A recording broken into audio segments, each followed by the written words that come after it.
اعوذ باللہ من الشیطان الرجیم، بسم اللہ الرحمن الرحیم۔ پیارے بچوں السلام علیکم۔ سیرت النبی کا آج 5واں حصہ جو ہے وہ ہم بیان کرنے جا رہے ہیں۔ اچھا، ہم نے اپنا قصہ شروع کیا تھا اور حضور صلی اللہ علیہ وآلہ وسلم پر وحی مبارک جو تھی وہ نازل ہوئی تھی، اور دعوت تبلیغ جو تھا وہ اعلانیہ نہیں تھا۔ حضور صلی اللہ علیہ وآلہ وسلم پر جب وحی نازل ہوئی تو 3 سال تک آپ صلی اللہ علیہ وآلہ وسلم نے تبلیغ جو تھی وہ یعنی انفرادی طور پر کی تھی، اعلانیہ نہیں تھی۔ جو اس کے قریبی دوست تھے، جس کا ہم نے پچھلی ویڈیو میں ذکر کیا، مسلمان ہو گئے۔ اس کے بعد حضور صلی اللہ علیہ وآلہ وسلم کی جب عمر مبارک 43 سال ہو گئی تقریباً، نبوت کے 3 سال بعد، تو حضور صلی اللہ علیہ وآلہ وسلم نے صفا کے پہاڑ پر چڑھ کر اعلان کیا، قریش کو مخاطب کیا کہ ایک قبائل قریش، باقاعدہ ان کے نام لیے، ان کو بلایا، ان کو جمع کیا۔ سب سے پہلے حضور صلی اللہ علیہ وآلہ وسلم پہاڑی پر چڑھ کر لوگوں سے دریافت کیا کہ اگر میں آپ کو خبر دوں کہ انیم کا لشکر پہاڑی کی دوسری سائڈ پر آ رہا ہے، وہ آپ پر حملہ کر رہے ہیں، تو کیا آپ لوگ میری اس بات کو مان لیں گے؟ تو سب قبائل نے کہا کہ آپ صادق و امین ہیں، ہم کیوں نہیں مانیں گے، آپ جھوٹ نہیں بولتے، جھوٹ آپ کا خاصہ نہیں ہے۔ تو پھر آپ صلی اللہ علیہ وآلہ وسلم نے فرمایا کہ میں تمہیں خدا کے سخت عذاب سے بچانا چاہتا ہوں، میں تمہیں دین اسلام کی طرف دعوت دینا چاہتا ہوں۔ یہ دین الہی ہے، اللہ کی طرف سے دین ہے، جس میں آپ کی دین و دنیا دونوں کی فلاح و بہبود ہے۔ میں آپ کے لیے اللہ تعالیٰ کی طرف سے یہ دین لے کر آیا ہوں، اور میں جھوٹ نہیں بولتا، یہ سچا دین ہے۔ جب حضور صلی اللہ علیہ وآلہ وسلم کی یہ اعلانیہ دعوت تبلیغ قریش مکہ نے سنی تو سب سے پہلا جو مخالفت کی وہ آپ کے چچا ابو لہب نے کی۔ اس نے پتھر اٹھایا اور حضور صلی اللہ علیہ وآلہ وسلم کی طرف پھینک کر مارا کہ ہلاکت ہو تیرے لیے اے محمد، تو نے ہمیں اس لیے جمع کیا۔ اور اس کے جواب میں پھر سورہ لہب بھی آپ لوگ آخری پارے میں دیکھ سکتے ہو، سورہ لہب بھی نازل ہوئی۔ اچھا، اس کے بعد کیا ہوتا ہے کہ تمام عرب، قریش مکہ اور عرب کے جتنے بھی لوگ تھے وہ دعوت تبلیغ کے خلاف ہو گئے، وہ اسلام کے خلاف ہو گئے اور کلم خلاف ہو گئے۔ جو قبائل کے سرداران تھے وہ جمع ہو گئے اور حضور صلی اللہ علیہ وآلہ وسلم کے خلاف نفرت پھیلانے لگے، اس کے خلاف سازشیں کرنے لگے۔ قریش نے کیا کیا کہ حضور صلی اللہ علیہ وآلہ وسلم کو ایذا رسانی پہنچائی، تکالیف پہنچائی۔ سب سے پہلے ان لوگوں نے ابو طالب سے یہ شکایت کروائی۔ ابو طالب جو اس کے چچا تھے، لوگ آئے اور اس کو شکایت کی کہ آپ کا یہ بھتیجا ہمیں ہمارے دین سے متنفر کروا رہا ہے، ہمارے بتوں کی مخالفت کروا رہا ہے۔ تو ابو طالب نے پہلے کچھ نہ کہا، لیکن دوبارہ آپ ابو طالب یعنی جو قریش مکہ کے لوگ تھے وہ ابو طالب کے خدمت میں حاضر ہوئے اور پھر یہ شکایت کی کہ آپ کا بھتیجا وہ ہمارے دین کی مخالفت کر رہا ہے اور نئے دین کو لا رہا ہے۔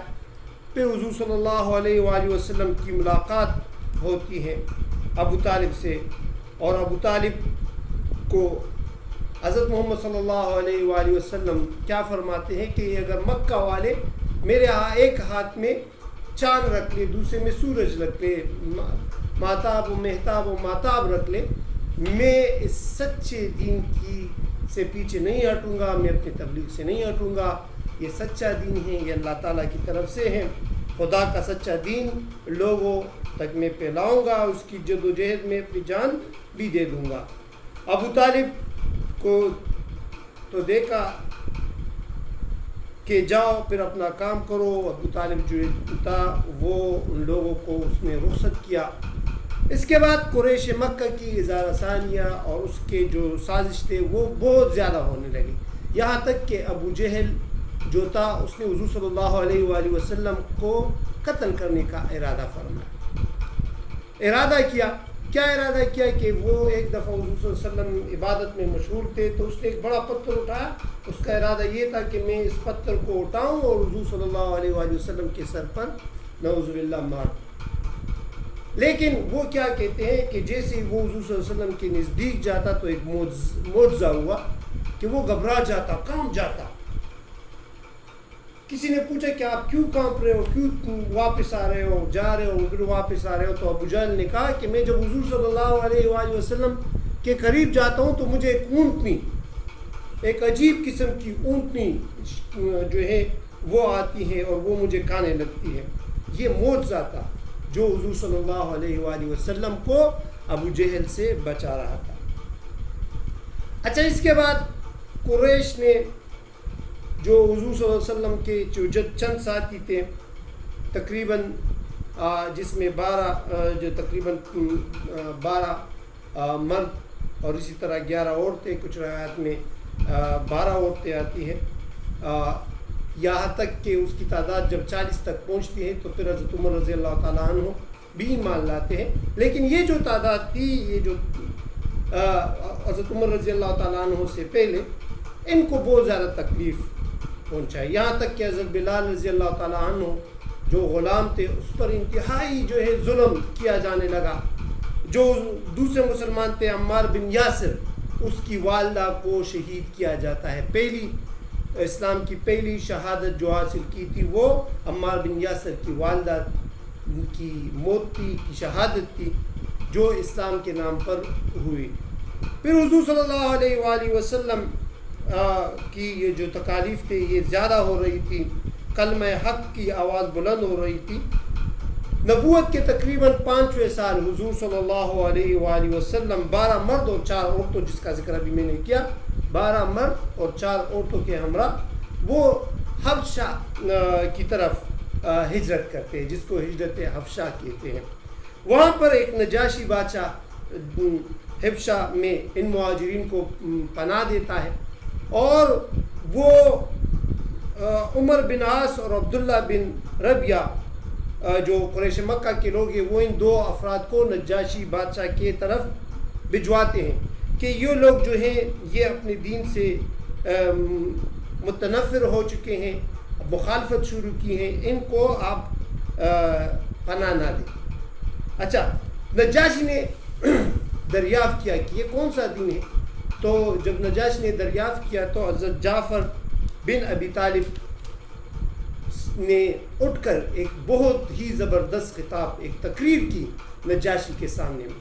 اس نے جواب دیا کہ ہم جاہل تھے، جاہلیت کا دور تھا، ہم بتوں کی پوجا کرتے تھے، مردار جانور کھاتے تھے، فحشکاری کرتے تھے، قطع رحمی اور بدخلقی میں مبتلا تھے، ہمارا قومی ضعیف کو کہا جاتا تھا، یہاں تک کہ اللہ تعالیٰ نے ہماری طرف رسول اللہ صلی اللہ علیہ وآلہ وسلم ہماری ہی کنبے سے بھیجا. ہم نے اس کے نسب، سچائی، امانت اور عفت کو خوب جانتے ہیں اور انہوں نے ہمیں دعوت دی کہ اللہ کو ایک سمجھے، اللہ ایک ہے، اس کے ساتھ کسی کو شریک نہ کیا جائے، بت پرستی کو چھوڑ دیا جائے، سچ بولے، عزیز و اقارب کی صلہ رحمی کرے، پڑوسیوں کا خیال رکھے، یتیموں کا خیال رکھے، محرمات سے منع فرمایا، خون بہانے اور جھوٹ بولنے سے منع فرمایا، یتیم کا مال نہ کھانے کی ترغیب ہمیں دی، نماز اور نیک کاموں کا حکم ہمیں دیا. اور جب یہ باتیں نجاشی بادشاہ نے سنی تو حضرت جعفر رضی اللہ تعالیٰ عنہ نے سب سے آخر میں سورہ مریم کی کچھ آیات بھی تلاوت فرمائی، جس کو سن کر حبشی جو ہے وہ بہت زیادہ متاثر ہوا اور اس کے بعد وہ مسلمان بھی ہو گیا. اس کے بعد فاروق اعظم، جس کا ذکر میں نے ابھی کہا کہ حضور صلی اللہ علیہ وسلم کی دعا کی برکت سے حضور صلی اللہ علیہ وآلہ وسلم نے دعا کی تھی کہ 2 عمرین، جو 2 عمر تھے اس میں سے یا اللہ کسی ایک کو مشرف اسلام کر لے، جس میں ایک عمر بن خطاب تھے اور دوسرا ابو جہل، اس کا نام بھی عمر تھا. تو حضور صلی اللہ علیہ وآلہ وسلم کی دعا حضرت عمر رضی اللہ تعالیٰ عنہ کے حق میں قبول ہوئی.